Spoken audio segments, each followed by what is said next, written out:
when I first told my doctor that I was trans, I hadn't actually turned up to tell my doctor that I was trans. I didn't go to announce it. I was there because I had a massive lump behind my ear, like this nasty infection thing.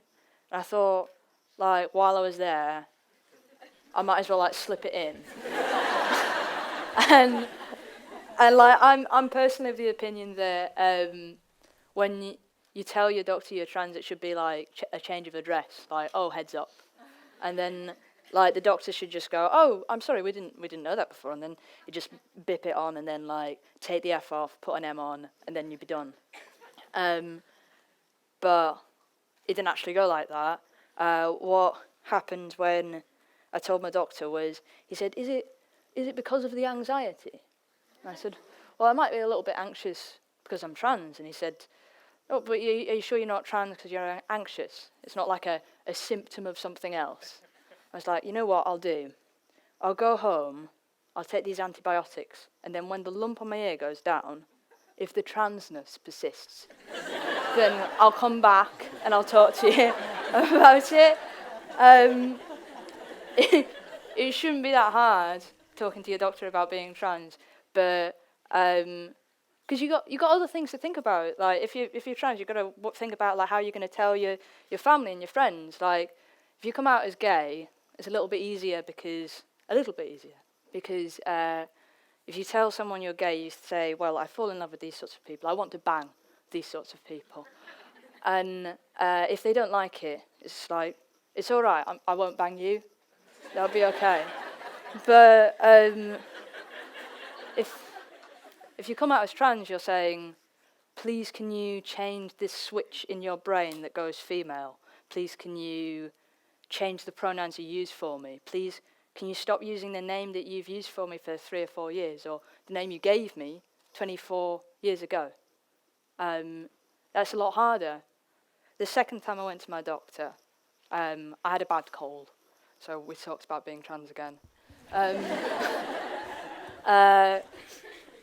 He asked me how long I'd been trans, and I gave him what we call in the community the narrative, which is where you go back in your history and you think of all the most trans memories you had as a child. So I was the father of my cousin's teddy bear when I was 3. When I was 8, I was a male Pokemon trainer called Rick Comet.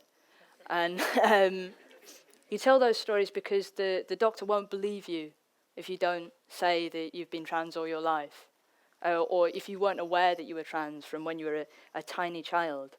And if he doesn't believe that you're trans enough, then you won't get the help that you need. It shouldn't be that hard because, and it's a statistic I don't actually want to say in front of my mum, but no, it's not because it's rude or funny. It's because 60% of trans people refuse medical help will attempt suicide. And that's the sort of statistic that gets me in a party full of my friends, and quite a lot of them are trans, because when you know someone, you get to know each other.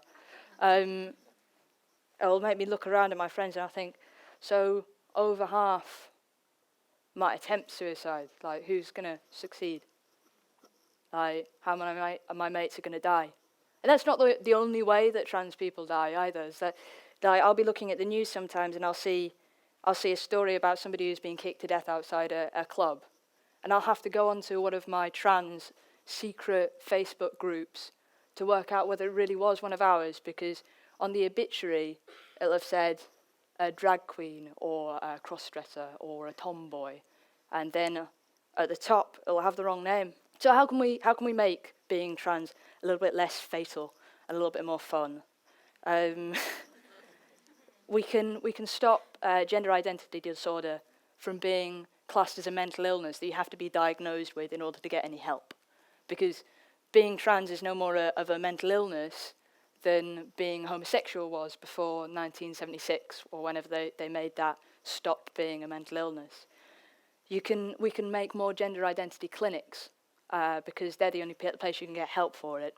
In Wales, there aren't any. So everyone in Wales who's trans, the whole trans population, have to come to Charing Cross to get any help. And lastly, we can just teach our doctors so that when you say that you're trans, it can be as normal as changing your address. Thank you.